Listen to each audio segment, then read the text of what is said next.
नमस्कार साथियों, साहित्यविद केपीएस के यूट्यूब चैनल पर आपका स्वागत है। प्रस्तुत है मुंशी प्रेमचंद जी द्वारा लिखित कहानी सज्जनता का दंड। साधारण मनुष्य की तरह शाहजहाँपुर के डिस्ट्रिक्ट इंजीनियर सरदार शिव सिंह में भी भलाइयाँ और बुराइयाँ दोनों ही वर्तमान थी। भलाई यह थी कि उनके यहाँ न्याय और दया में कोई अंतर न था। बुराई यह थी कि वे सर्वदा निर्लोभ और निस्वार्थ थे। भलाई ने महारथों को निडर और आलसी बना दिया था। बुराई के कारण उस विभाग के सभी अधिकारी उनकी जान के दुश्मन बन गए थे। प्रातःकाल का समय था। वे किसी पुल की निगरानी के लिए तैयार खड़े थे, मगर साइस अभी तक मीठी नींद ले रहा था। रात को उसे अच्छी तरह सहेज दिया गया था कि पौ फटने के पहले गाड़ी तैयार कर लेना। लेकिन सुबह भी हुई, सूर्य भगवान ने दर्शन भी दिए, शीतल किरणों में गर्मी भी आई, पर साइस की नींद अभी तक न टूटी। सरदार साहब खड़े खड़े थक कर एक कुर्सी पर बैठ गए। साइस तो किसी तरह जागा, परंतु अर्दली के चपरासियों का पता नहीं। जो महाशय डाक लेने गए थे वे एक ठाकुर द्वारा में खड़े चरणामृत की प्रतीक्षा कर रहे थे। जो ठेकेदार को बुलाने गए थे वे बाबा रामदास की सेवा में बैठे गांजे का दम लगा रहे थे। धूप तेज होती जाती थी। सरदार साहब झुंझलाकर मकान में चले गए और अपनी पत्नी से बोले, इतना दिन चढ़ गया, अभी तक एक चपरासी का पता नहीं है। इनके मारे तो मेरे नाक में दम आ गया है। पत्नी ने दीवार की ओर देखकर दीवार से कहा, यह सब उन्हें सिर चढ़ाने का फल है। सरदार सिंह चिढ़कर बोले, क्या करूं, उन्हें फांसी दे दूं? सरदार साहब के पास मोटर कार का तो कहना ही क्या, कोई फिटन भी न थी। वे अपने 21 ही से पसंद थे, जिसे उनके नौकर चाकर अपनी भाषा में उड़न खटोला कहते थे। शहर के लोग उसे इतना आदर सूचक नाम न देकर छकड़ा कहना ही उचित समझते थे। इस तरह सरदार साहब अन्य व्यवहारों में भी बड़े मितव्ययी थे। उनके 2 भाई इलाहाबाद में पढ़ते थे। विधवा माता बनारस में रहती थी। एक विधवा बहन भी उन्हीं पर आश्रित थी। इनके सिवा कई गरीब लड़कों की छात्रवृत्तियां भी देते थे। इन्हीं कारणों से वे सदा खाली हाथ रहते। यहाँ तक कि उनके कपड़े पर भी इस आर्थिक दशा के चिन्ह दिखाई देते थे। लेकिन यह सब कष्ट सहकर भी वे लोग को अपने पास फटकने न देते थे। जिन लोगों पर उनका स्नेह था वे उनकी सज्जनता को सराहते थे और उन्हें देवता समझते थे। उनकी सज्जनता से उन्हें कोई हानि न होती थी, लेकिन जिन लोगों से उनके व्यावसायिक संबंध थे वे उनके सद्भाव के ग्राहक न थे, क्योंकि उन्हें हानि होती थी। यहाँ तक कि उन्हें अपनी सहधर्मिणी से भी कभी कभी अप्रिय बातें सुनने को मिल जाती थी। एक दिन वे दफ्तर से आए तो उनकी पत्नी ने स्नेहपूर्ण ढंग से कहा, तुम्हारी यह सज्जनता किस काम की, जब सारा संसार तुमको बुरा कह रहा है? सरदार साहब ने दृढ़ता से जवाब दिया, संसार जो चाहे कहे, परमात्मा तो देखता है। रमा ने यह जवाब पहले से ही सोच लिया था। वह बोली, मैं तुमसे विवाद तो नहीं करना चाहती, मगर जरा अपने दिल में विचार करके देखो कि तुम्हारी इस सच्चाई का दूसरों पर क्या प्रभाव पड़ता है। तुम तो अच्छा वेतन पाते हो, तुम अगर हाथ न बढ़ाओ तो तुम्हारा निर्वाह हो सकता है, रूखी रोटियां मिल ही जाएंगी। मगर ये 10-10, 5-5 रुपये के चपरासी, मुर्रिर, दफ्तरी बेचारे कैसे गुजारा करें? उनके भी बाल बच्चे हैं, उनके भी कुटुंब परिवार हैं, शादी गमी तिथि त्योहार सब उनके पास भी लगे हुए हैं। भलमानसी का बेस बनाए काम नहीं चलता। बताओ उनका गुजारा कैसे होगा? अभी रामदीन चपरासी की घरवाली आई थी। रोते रोते आंचल भीगता था। लड़की सियानी हो गई है, अब उसका ब्याह करना पड़ेगा। ब्राह्मण की जाति, हजारों का खर्च। बताओ उसके आंसू किसके सिर पड़ेंगे? ये सब बातें सच थी। इनसे सरदार साहब को इनकार नहीं हो सकता था। उन्होंने स्वयं इस विषय में बहुत कुछ विचार किया था। यही कारण था कि वह अपने मातहतों के साथ बड़ी नरमी का व्यवहार करते थे। लेकिन सरलता और शालीनता का आत्मिक गौरव चाहे जो हो, उनका आर्थिक मोल बहुत कम है। वे बोले, तुम्हारी बातें सब यथार्थ हैं, किंतु मैं विवश हूँ। अपने नियमों को कैसे तोड़ूं? यदि मेरा वश चले तो मैं उन लोगों का वेतन बढ़ा दूं, लेकिन यह नहीं हो सकता कि मैं खुद लूट मचाऊं और उन्हें लूटने दूं। रामा ने व्यर्थपूर्ण शब्दों में कहा, तो यह हत्या किस पर पड़ेगी? सरदार साहब ने तीर होकर उत्तर दिया, यह उन लोगों पर पड़ेगी जो अपनी हैसियत और आमदनी से अधिक खर्च करना चाहते हैं। अर्दली बनकर क्यों वकील के लड़के से शादी ब्याहने की ठानते हैं? दफ्तरी को यदि ठहलुओं की ज़रूरत हो तो यह किसी पाप कार्य से कम नहीं है।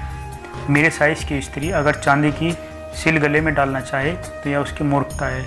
इस झूठी बड़ाई का उत्तरदाता मैं नहीं हो सकता। इंजीनियरों का ठेकेदारों से कुछ ऐसा ही संबंध है जैसे मधुमक्खियों का फूलों से।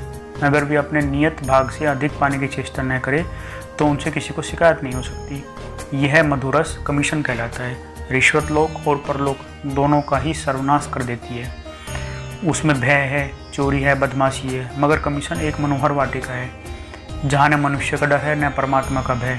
यहाँ तक कि वहाँ आत्मा की छिपी हुई चुटकियों का भी गुजर नहीं है, और कहाँ तक कहें उसकी और बदनामी आंख भी नहीं उठा सकती। यह वह बलिदान है जो हत्या होते हुए भी धर्म का एक अंश है। ऐसी अवस्था में यदि सरदार शिव सिंह अपने उज्जवल चरित्र को इस धब्बे से साफ रखते थे और उस पर अभिमान करते थे तो ये क्षमा के पात्र थे। मार्च का महीना बीत रहा था। चीफ इंजीनियर साहब जिले में मुआवना करने आ रहे थे, मगर अभी तक इमारतों का काम अपूर्ण था। सड़कें खराब हो रही थी। ठेकेदारों ने मिट्टी और कंकड़ भी जमा नहीं किए थे। सरदार साहब रोज़ ठेकेदारों को ताकीद करते थे, मगर इसका कुछ फल नहीं होता था। एक दिन उन्होंने सबको बुलाया। वे कहने लगे, तुम लोग क्या यही चाहते हो कि मैं इस ज़िले से बदनाम होकर जाऊं? मैंने तुम्हारे साथ कोई बुरा सलूक नहीं किया। मैं चाहता तो आपसे काम छीनकर खुद करा लेता, मगर मैंने आपको हानि पहुंचाना उचित न समझा। उसकी मुझे ये सज़ा मिल रही है। खैर, ठेकेदार लोग यहाँ से चले तो बातें होने लगी। मिस्टर गोपाल दास बोले, अब आटे दाल का भाव मालूम हो जाएगा। शहबाज खान ने कहा, किसी तरह इसका जनाजा निकले तो यहाँ से। सेठ चुन्नीलाल ने फरमाया, इंजीनियर से मेरी जान पहचान है, मैं उसके साथ काम कर चुका हूँ, वह उन्हें खूब लतेड़ेगा। इस पर बूढ़े हरिदास ने उपदेश दिया, यारो स्वार्थ की बात है, नहीं तो सच यह है कि यह मनुष्य नहीं देवता है। भला और नहीं तो साल भर से कमीशन के 10,000 तो होते ही होंगे। इतने रुपयों की ठोकरें मारकर कुछ इस तरह तुच्छ समझना क्या कोई सहज बात है? एक हम हैं कि कोड़ियों के पीछे ईमान बेचते फिरते हैं। जो सज्जन पुरुष हमसे एक पाई का रवादार न हो, सब प्रकार के कष्ट उठाकर भी जिसकी नीयत डामाडोल न हो, उसके साथ ऐसा नीच और कुटिल बर्ताव करना पड़ता है। इससे अपने अभाग्य के सिवा और क्या समझे? शहबाज खान ने फरमाया, हाँ, इसमें तो कोई शक नहीं है, यह शख्स नेकी का फरिश्ता है। सेठ चुन्नीलाल ने गंभीरता से कहा, हाँ खां साहब, बात तो वही है जो तुम कहते हो, लेकिन क्या जाए, नेक नियति से तो काम नहीं चलता। यह दुनिया तो छल कपट की है। मिस्टर गोपाल दास BA पास थे। वे गर्व के साथ बोले, इन्हें जब इस तरह रहना था तो नौकरी करने की क्या ज़रूरत थी? यह कौन नहीं जानता कि नियत को साफ रखना अच्छी बात है, मगर यह भी तो देखना चाहिए कि इसका दूसरों पर क्या असर पड़ता है। हमको तो ऐसा आदमी चाहिए जो खुद खाए और हमें भी खिलाए, खुद हलवा खाए, हमें रूखी रोटियां ही खिलाए। वह अगर 1 रुपया कमीशन लेगा तो उसकी जगह 5 का फ़ायदा कर देगा।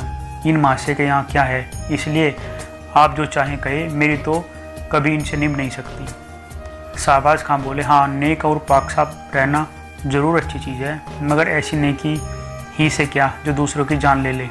बूढ़े हरिदास की बातों की जिन लोगों ने पुष्टि की थी, वे सब गोपाल दास की हाँ में हाँ मिलाने लगे। निर्बल आत्माओं में सच्चाई का प्रकाश जुगनू की चमक है। सरदार साहब की एक पुत्री थी। उसका विवाह मेरठ के एक वकील के लड़के से ठहरा था। लड़का होनहार था, जाति कुल का ऊंचा था। सरदार साहब ने कई महीने की दौड़ धूप में इस विवाह को तय किया था और सब बातें हो चुकी थी, लेकिन केवल दहेज का निर्णय नहीं हुआ था। आज वकील साहब का एक पत्र आया था। उसने इस पत्र का भी निश्चय कर दिया, मगर विश्वास, आशा और वचन ने बिल्कुल प्रतिकूल। पहले वकील साहब ने एक जिले के इंजीनियर के साथ किसी प्रकार का ठहराव व्यर्थ समझा, बड़ी सस्ती उदारता प्रकट की। इस लज्जित और घृणित व्यवहार पर खूब आंसू बहाए, मगर जब ज़्यादा पूछताछ करने पर सरदार साहब के धन व्यवहार का भेद खुल गया, तब दहेज का ठहराना आवश्यक हो गया। सरदार साहब ने आशंकित हाथों से पत्र खोला। 5,000 रुपये से कम पर विवाह नहीं हो सकता।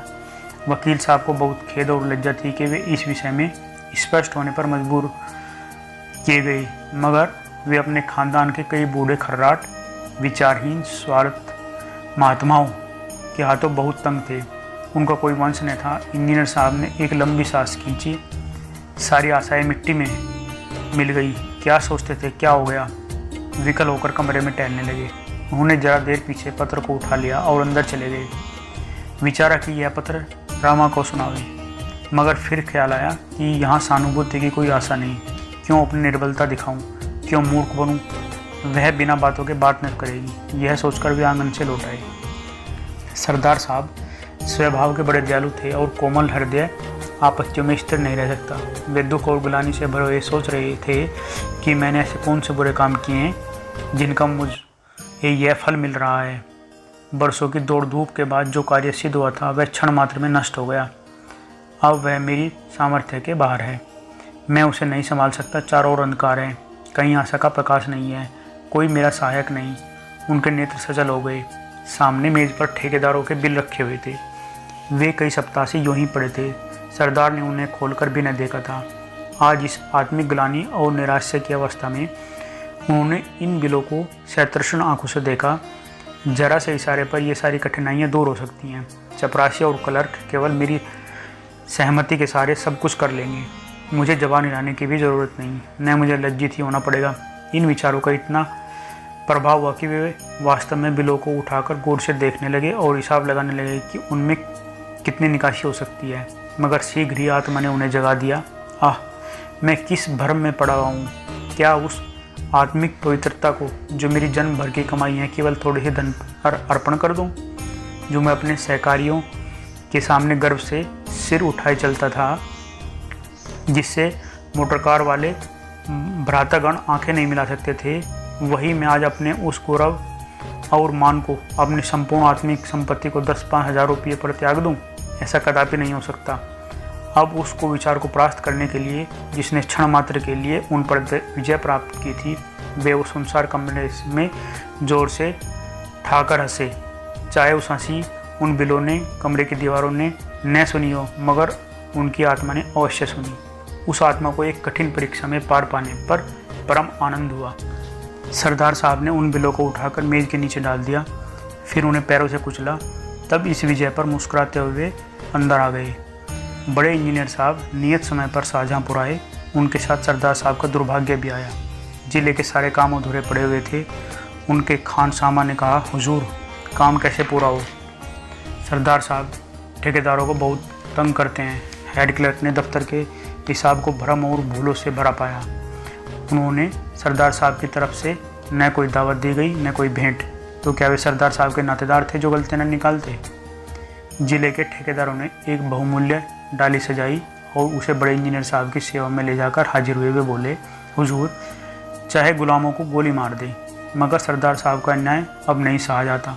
कहने को तो कमीशन नहीं लेते, मगर सच पूछे तो जान ले लेते हैं।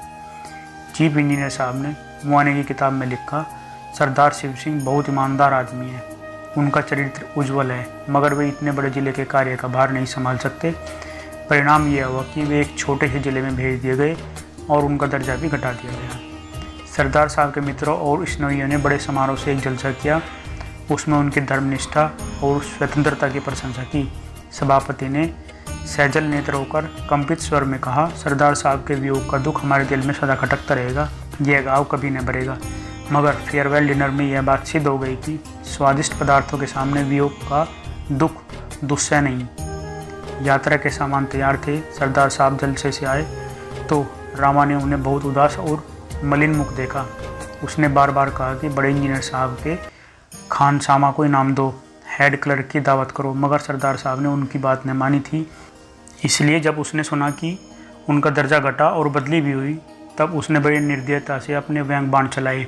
मगर इस वक्त उन्हें उदास देखकर उससे न रहा गया। बोले, क्यों इतने उदास हो? सरदार साहब ने उत्तर दिया, क्या करूं, हंसूं? रामा ने गंभीर स्वर से कहा, हंसना ही चाहिए। रोए तो वह जिसने कोड़ियों पर अपनी आत्मा भ्रष्ट की हो, जिसने रुपयों पर अपना धर्म बेचा हो। वह बुराई का दंड नहीं है, यह भलाई और सज्जनता का दंड है। इसे से आनंद झेलना चाहिए। यह कहकर उसने पति की ओर देखा तो नेत्रों में सच्चा अनुराग भरा हुआ दिखाई दिया। सरदार साहब ने भी उसकी ओर स्नेहपूर्ण दृष्टि से देखा। उनकी हृदयेश्वरी का मुखारविंद सच्चे आमोद से विकसित था। उसे गले लगाकर बोले, रामा, मुझे तुम्हारी ही सहानुभूति की ज़रूरत थी। अब मैं इस दंड को सहर्ष सहूँगा। इस प्रकार यह कहानी यहीं पर समाप्त होती है। प्लीज़ चैनल को लाइक शेयर सब्सक्राइब अवश्य कर लीजिए। धन्यवाद।